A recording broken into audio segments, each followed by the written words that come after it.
This week's Nintendo Direct was jam-packed with incredibly exciting announcements about the Switch 2's features and launch games, including some huge news for Zelda fans, like these game upgrades and how we're finally getting a new Wind Waker port. However, as hype as I am to return to the Great Sea, there was one announcement that surprised and intrigued me even more than that. A game that will answer the question, so that was the Imprisoning War? And that was the announcement of Hyrule Warriors Age of Imprisonment. This game, while not a traditional Zelda title, has the potential to be a Zelda historian's dream, especially for those of us obsessed with Zonai lore.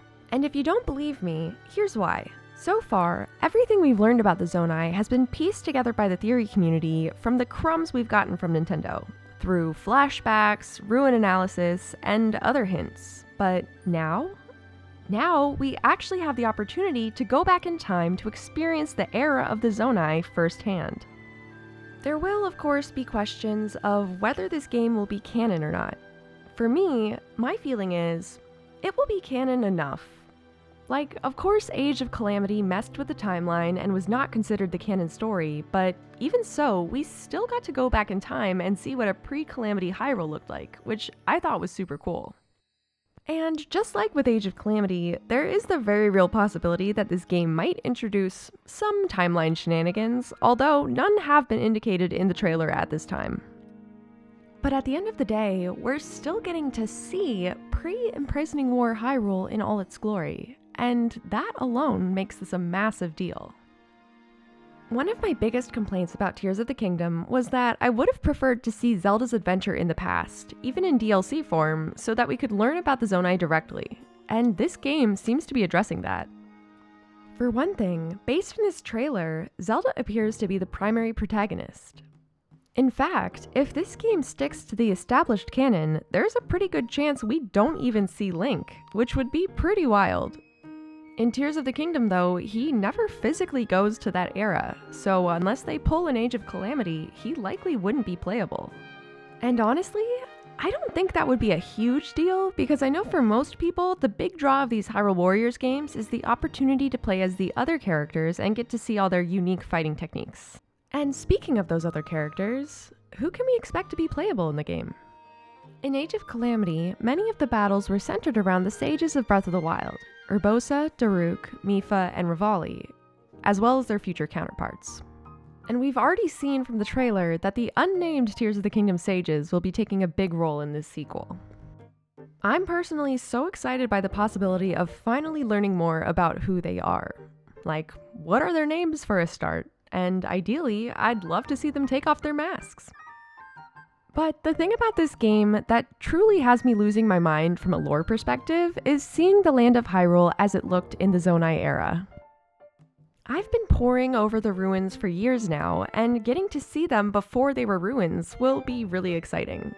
In the trailer, we got a sneak peek of this when we saw the ancient Zonai castle, which ultimately serves as the foundation of the modern Hyrule Castle.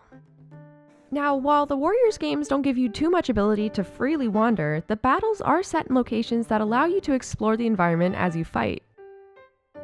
In Age of Calamity, you get a taste of this as you explore areas like Akkala Citadel, Hyrule Castle, and other Hylian settlements before their destruction.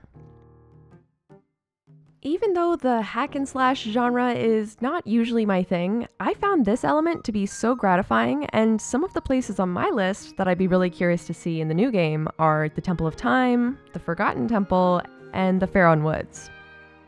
But there are plenty of other places around Hyrule that I think would be interesting to see in that era. Like, will we see the Mines of the Depths in action? Will any of the other Sky Islands still be grounded and explorable? I'm looking forward to finding out. And this next part might be niche, but another piece that I'm personally hoping to see is more of Ganondorf and his relationship to the Gerudo. If you've seen my last theory video, you'll know that my thesis is that there was a schism amongst the Gerudo, those allied with Ganondorf and those allied with the Zonai, which resulted in a civil war that occurred alongside the Imprisoning War.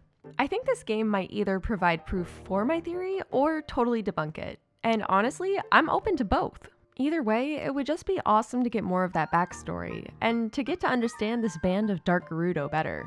I have a feeling we're going to be facing off with Kotake and Kuume in battle, and if so, it will be interesting to see if they do transform into a new version of Twinrova, as I've previously speculated. But anyway, returning to the question as to whether the game will be canon or not, it is a little tricky, as just like with the Great Calamity, we've been set up with a pretty sad ending to the Imprisoning War. So will Nintendo leave that story as is? Or will they pull an Age of Calamity and allow a time travel twist to have a happier ending and incorporate more characters? If I'm being honest, it's probably going to be the latter, as although it would be sick to have a game true to Zelda's experiences in the past, most people want to play with the characters they're most familiar with. And limiting the game to Zelda, Rauru, Minoru, and the Ancient Sages, who we don't have much of an attachment to, likely won't be enticing enough for most players. Right as I was finishing this video, I saw that in a press release, Nintendo did call the game a canonical tale, so make of that what you will.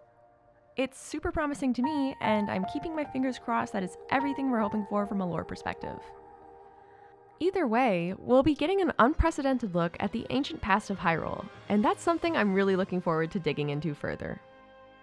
But now I want to hear from you. What excites you most about Age of Imprisonment? And what other announcements from the Switch 2 presentation got you hyped for the future of Zelda? Feel free to let me know in the comments.